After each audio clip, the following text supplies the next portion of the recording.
Welcome. തഹമനാണ്, endocrine pharmacology. ഈ video നമ്മൾ ആന്റി ആൻഡ്രോജൻസ് ഗ്രൂപ്പ് ഓഫ് മരുന്നുകളെ പറ്റിയാണ്. എന്ന് വെച്ചാൽ ടെസ്റ്റോസ്റ്റെറോൺ പോലുള്ള ഹോർമോണുകളുടെ പ്രവർത്തനം തടയുന്ന മരുന്നുകളാണ് നമ്മൾ ആന്റി ആൻഡ്രോജൻസ് എന്ന് പറയാം. ടെസ്റ്റോസ്റ്റെറോൺ ഇൻഹിബിറ്റേഴ്സ് അങ്ങനെയുള്ള മരുന്ന്. സോ നമ്മൾ പറയുന്നത് ക്ലാസിഫിക്കേഷൻ പറയും ആക്ഷൻസ് ഓഫ് ആന്റി ആൻഡ്രോജൻസ്, ഇത്രയാണ് നമ്മൾ പറയാം. ഗ്രൂപ്പിലെ ആദ്യ മരുന്നുകൾ എന്ന് പറയുന്നത് ടെസ്റ്റോസ്റ്റെറോൺ ഉണ്ടാകുന്നത് തടയലാണ്. സോ ടെസ്റ്റോസ്റ്റെറോൺ സിന്തസിസ്, അതിന്റെ സിന്തസിസ് തടയുന്ന അല്ലെങ്കിൽ ഇൻഹിബിറ്റ് ചെയ്യുന്ന മരുന്നുകളെയാണ് നമ്മൾ ആദ്യം പറയുക. Synthesis inhibitors. ഫേമസ് മരുന്ന്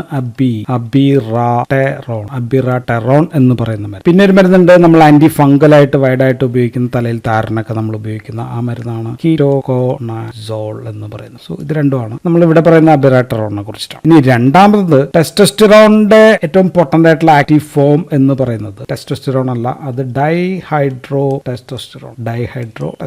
നമ്മൾ അതിനെ DHT എന്ന് പറയും. സോ ഇതാണ് പൊട്ടന്റ് ആൻഡ് ആക്റ്റീവ് ഫോം. അപ്പൊ ടെസ്റ്റോസ്റ്റെറോണിനെ ഇങ്ങനെ ആക്കണമെങ്കിൽ ടെസ്റ്റോസ്റ്റെറോൺ കൺവേർട്ട് ചെയ്യുന്നത് ഡൈഹൈഡ്രോ ടെസ്റ്റോസ്റ്റെറോൺ ആക്കുന്നത് ഒരു എൻസൈമാണ് 5-alpha റിഡക്ടേസ് എന്നാണ് അതിന്. സോ അപ്പൊ ഇതിനെ തടഞ്ഞു കഴിഞ്ഞാൽ ഇതിന്റെ ആക്റ്റീവ് ഫോം ഉണ്ടാവില്ല. So 5-alpha reductase inhibitors. So ഗ്രൂപ്പിന്റെ പേര് 5-alpha റിഡക്ടേസ് ഇൻഹിബിറ്റേഴ്സ് എന്ന് പറയുന്ന മരുന്നുകളാണ്. ഫേമസ് മരുന്നുകളാണ്. ഒന്ന് ഫിനാസ്റ്ററൈഡ് എന്ന് പറയുന്ന മരുന്നുണ്ട്. രണ്ടാമത്തത് പുതിയതാണ് ഡ്യൂട്ടാസ്റ്ററൈഡ് ആൻഡ് ഫിനാസ്റ്ററൈഡ് ആണ്. ആൻഡ് മൂന്നാമത്തത് ആൻഡ്രോജൻ ഇനി പ്രവർത്തിക്കാൻ പോകുന്നത് അവയുടെ റിസപ്റ്റേഴ്സിലാണ്. ആൻഡ്രോജൻ റിസപ്റ്റേഴ്സിലാണ് പ്രവർത്തിക്കുക. ഈ റിസപ്റ്റേഴ്സിൽ പോയി തടയുന്ന മരുന്നുകളാണ്. സോ ആൻഡ്രോജൻ റിസപ്റ്റർ ബ്ലോക്കേഴ്സ് എന്ന് നമുക്ക് അവയെ പറയാം. സോ മരുന്നുകളെല്ലാം തന്നെ അമൈഡിലാണ് അവസാനിക്കുന്ന. വൺ ഈസ് ഫ്ലൂട്ടമൈഡ് എന്ന് പറയുന്ന മരുന്നുണ്ട്. ദെൻ ബൈക്കാലൂട്ടമൈഡ് ഉണ്ട്. ആൻഡ് പുതിയ മരുന്ന് എൻസാലൂട്ടമൈഡ് ആണ്. എൻസാലൂട്ടമൈഡ് ആൻഡ് ഓൾസോ നിലൂട്ടമൈഡ് എന്ന് പറയുന്ന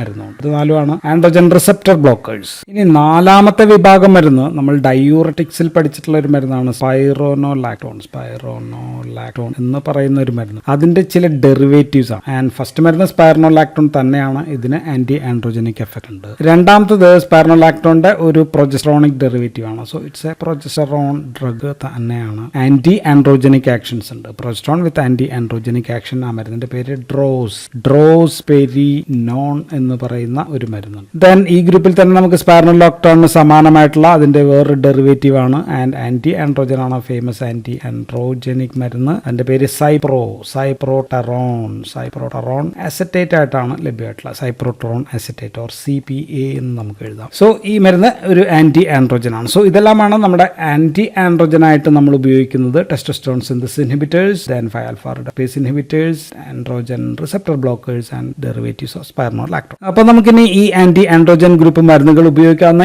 ഏരിയാസ് എവിടെയെല്ലാമാണ്, ഇവയുടെ ഉപയോഗങ്ങൾ. സോ മെയിൽ ഹോർമോൺസ് എവിടെയെങ്കിലും കൂടുതലാണ്, പ്രവർത്തനം കൂടുതലാണ്, അമിതമാണെങ്കിൽ നമുക്ക് ഉപയോഗിക്കാവുന്ന ഏരിയാസ് എന്ന് പറഞ്ഞാൽ വൺ ഈസ് പ്രിക്കോഷ്യസ് പ്യൂബർട്ടി ആണ്. പ്രിക്കോഷ്യസ് പ്യൂബർട്ടി എന്ന് വെച്ചാൽ ഇപ്പോൾ ഒരു 5-8 വയസ്സുള്ള ഒരു കുട്ടി മുതിർന്ന പുരുഷനെ പോലെ പെരുമാറുക, പുരുഷൻ ലക്ഷണങ്ങൾ, അത് ഹോർമോൺ ഉയർന്നു നിൽക്കുന്നത് കൊണ്ടാണ്. സോ അപ്പോൾ നമുക്ക് പ്രിക്കോഷ്യസ് പ്യൂബർട്ടി തടയണമെങ്കിൽ നമുക്ക് ഈ മരുന്നുകൾ കൊടുക്കാം. 2 പുരുഷന്മാരിൽ ടെസ്റ്റിസിനുള്ള ക്യാൻസർ അല്ലെങ്കിൽ and also prostate cancer, testicular or prostate ക്യാൻസറിലാണ് പ്രധാനപ്പെട്ട ഉപയോഗങ്ങൾ. മൂന്നാമത്തെ ഒരു ഉപയോഗം ഇൻ BPH ആണ്. BPH എന്ന് വെച്ചാൽ ബിനൈൻ പ്രോസ്റ്റാറ്റിക് ഹൈപ്പർപ്ലാസിയ. ആൻഡ് ഇത് ക്യാൻസർ അല്ല, പ്രായമാകുമ്പോൾ പുരുഷന്മാരിലെ പ്രോസ്റ്റേറ്റ് അങ്ങ് ഡയലേറ്റ് ചെയ്യുന്നു, വികസിക്കുന്നു. അപ്പോൾ മൂത്ര തടസ്സം ഉണ്ടാകുന്ന ഒരവസ്ഥയാണ്. സോ ഇതിൽ ഉപയോഗിക്കുന്ന മരുന്ന് ഈ മുകളിൽ എഴുതിയിരിക്കുന്ന ഈ മരുന്ന് 5-alpha റിഡക്ടേസ് ഇൻഹിബിറ്റേഴ്സ് ആണ്. ഡ്യൂട്ടാസ്റ്ററൈഡും ഫിനാസ്റ്ററൈഡും ഒക്കെ നമുക്ക് ഉപയോഗിക്കാം. ആൻഡ് ഇതിനെപ്പറ്റി ഞാൻ BPH എന്ന് പറഞ്ഞിട്ട് സെപ്പറേറ്റ് ഒരു 10-40 മിനിറ്റുള്ള വളരെ ഡീറ്റെയിൽ ആയിട്ടുള്ള വീഡിയോ, മറ്റു മരുന്നുകളെല്ലാം ചേർത്ത വീഡിയോ പറഞ്ഞിട്ടുണ്ട്. അതുകൊണ്ട് ഇവിടെ ഈ വീഡിയോയിൽ ഞാൻ ഇത് നമ്മൾ പറയുന്നില്ല. ഇനി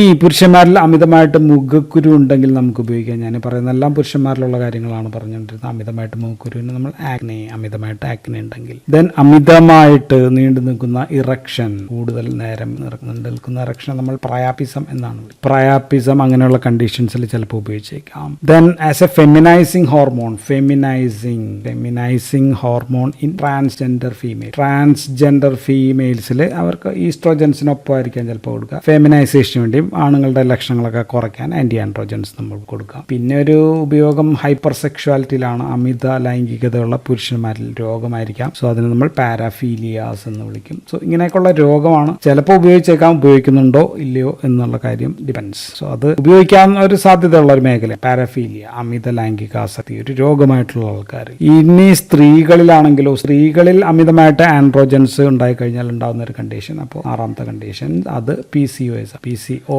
അതിന്റെ ഒരു കാര്യം ഇതാണ്. സോ PCOS കണ്ടീഷനിൽ ഹെർസ്യൂട്ടിസം ഉണ്ടാകാം, അവർക്ക് ആക്നി ഉണ്ടാകാം, അല്ലെങ്കിൽ മെൻസ്ട്രൽ പീരീഡിലുള്ള പ്രശ്നങ്ങൾ, ഇൻഫെർട്ടിലിറ്റി ഉണ്ടാകാം. അപ്പോൾ അങ്ങനെയൊക്കെയുള്ള പ്രശ്നങ്ങൾ വന്നു കഴിഞ്ഞാൽ നമുക്ക് ഉപയോഗിക്കാവുന്ന ഒരു ഗ്രൂപ്പ് ഓഫ് മരുന്ന് കൂടി ഇതിനകത്തുണ്ട്. സോ ഇതെല്ലാമാണ് ഇവയുടെ ഉപയോഗങ്ങൾ. അപ്പോൾ നമുക്ക് ആദ്യം testosterone synthesis inhibitor. So synthesis inhibitor ആയിട്ടുള്ള മരുന്ന് നമ്മൾ പറഞ്ഞത് അബിറാട്ടറോൺ ആണ്. ഇൻഹിബിറ്റർ അബിറാട്ടറോണിനെ കുറിച്ചിട്ട് പറയാം. സോ ഇത് ഉപയോഗിക്കുന്നത് അഡ്വാൻസ്ഡ് അല്ലെങ്കിൽ സ്പ്രെഡ് ആയിട്ടുള്ള മെറ്റാസ്റ്റാറ്റിക് സ്പ്രെഡ് ആയിട്ടുള്ള പ്രോസ്റ്റേറ്റ് ക്യാൻസറിലാണ് നമ്മൾ ഇത് ഉപയോഗിക്കുക. And this is available as oral ഗുളിക ആയിട്ട് നമുക്ക് അവൈലബിൾ ആണ്. ആൻഡ് മിക്കപ്പോഴും ഇത് ഒറ്റയ്ക്കല്ല കൊടുക്കുക, അതിനൊപ്പം പ്രെഡ്നിസോളോൺ എന്ന് പറയുന്ന ഒരു കോർട്ടിക്കോസ്റ്റെറോയിഡും കൂടി ചേർത്തിട്ടായിരിക്കും കൊടുക്കുക.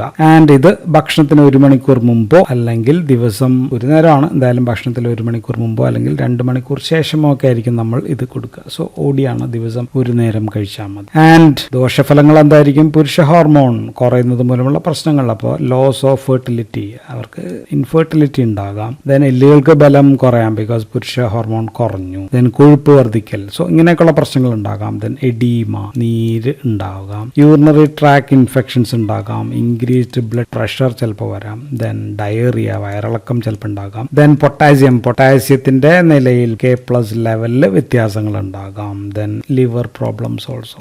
ഇതൊക്കെയാണ് side effects. And metastatic high risk, ഇതിനകത്ത് നമ്മൾ കൊടുക്കുക റെസിസ്റ്റന്റ് പ്രോസ്റ്റേറ്റ് ക്യാൻസർ ഇങ്ങനെയുള്ള കണ്ടീഷൻസിൽ നമ്മൾ കൊടുക്കുക 1000 മില്ലിഗ്രാം ആണ്. 1000 മില്ലിഗ്രാം വരെ നമുക്ക് കൊടുക്കാം. പക്ഷേ ഇത് ഒരു മൈക്രോണൈസ്ഡ് ഫോമിൽ അവൈലബിൾ ആണ്. മൈക്രോണൈസ്ഡ് എന്ന് വെച്ചാൽ വളരെ ചെറുതാക്കി പൊടിച്ച സംഭവങ്ങൾ അവൈലബിൾ ആണ്. അങ്ങനെയാണെങ്കിൽ ഇത് 500 മില്ലിഗ്രാം ഒക്കെ നമുക്ക് കൊടുത്താൽ മതി. സോ ഡോസ് നമുക്ക് ഹാഫായിട്ട് കുറയ്ക്കാനായിട്ട് പറ്റും. ഇനി ദിസ് ഡ്രഗ് അണ്ടർഗോ CYP വഴി ഇൻഡ്യൂസേഴ്സ് വഴി ഇതിന്റെ ഗുണം കുറയാൻ ചാൻസ് ഉണ്ട്. അപ്പോൾ CYP ഇൻഡ്യൂസേഴ്സ് ഏതെങ്കിലും മരുന്ന് കഴിക്കുകയാണെങ്കിൽ നമുക്ക് ഡോസ് അതനുസരിച്ച് വർദ്ധിപ്പിക്കേണ്ടി വരും. ആൽഫ റിഡക്ടേസ് ഇൻഹിബിറ്റേഴ്സ് നമ്മൾ പറയുന്നില്ല എന്ന് പറഞ്ഞു. അപ്പോൾ ഇനി നമുക്ക് പറയേണ്ടത് ആൻഡ്രോജൻ റിസപ്റ്റർ ബ്ലോക്കർ മരുന്നുകളാണ്. നമ്മൾ പറഞ്ഞത് ഏതൊക്കെയായിരുന്നു? ഫ്ലൂട്ടമൈഡ് പറഞ്ഞു.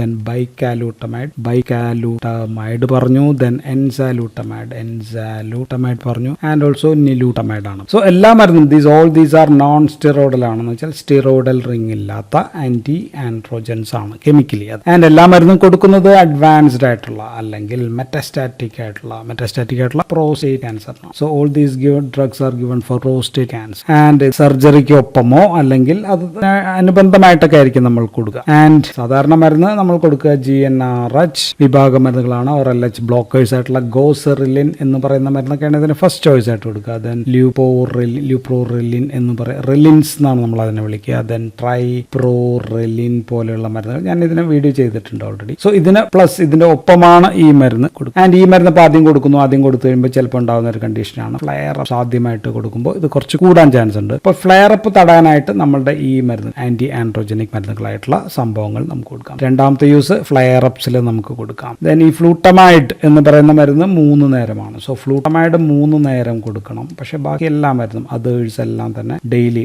ദിവസം 1 നേരം കൊടുത്താൽ മതി. ആൻഡ് ഈ ഫ്ലൂട്ടമൈഡിന് ഒരു പ്രശ്നം, കരളിന് പ്രശ്നം ഉണ്ടാക്കാം, ഹെപ്പാറ്റോടോക്സിറ്റി. അതുകൊണ്ട് ഇപ്പോൾ ഫ്ലൂട്ടമൈഡ് എന്ന് പറയുന്ന മരുന്ന് ഉപയോഗം കുറവാണ്. ദെൻ നിലൂട്ടമൈഡിനും ഇപ്പോൾ ഉപയോഗം കുറവാണ്. ഇനി ഡോസ് കുറച്ച രീതിയിൽ പ്രോസ്റ്റേറ്റ് ക്യാൻസറിനല്ലാതെ നമ്മൾ നേരത്തെ പറഞ്ഞ എല്ലാ കണ്ടീഷനും, അമിത ലൈംഗികത അല്ലെങ്കിൽ ട്രാൻസ്ജെൻഡർ അല്ലെങ്കിൽ അങ്ങനെയൊക്കെയുള്ള പ്രശ്നങ്ങൾക്ക് വേണമെങ്കിൽ നമുക്ക് ഇത് ഉപയോഗിക്കാം. സോ ഇവിടെ സൈഡ് എഫക്ട്സ് ഒന്ന് ഫ്ലഷിംഗ് ഉണ്ടാക്കാം.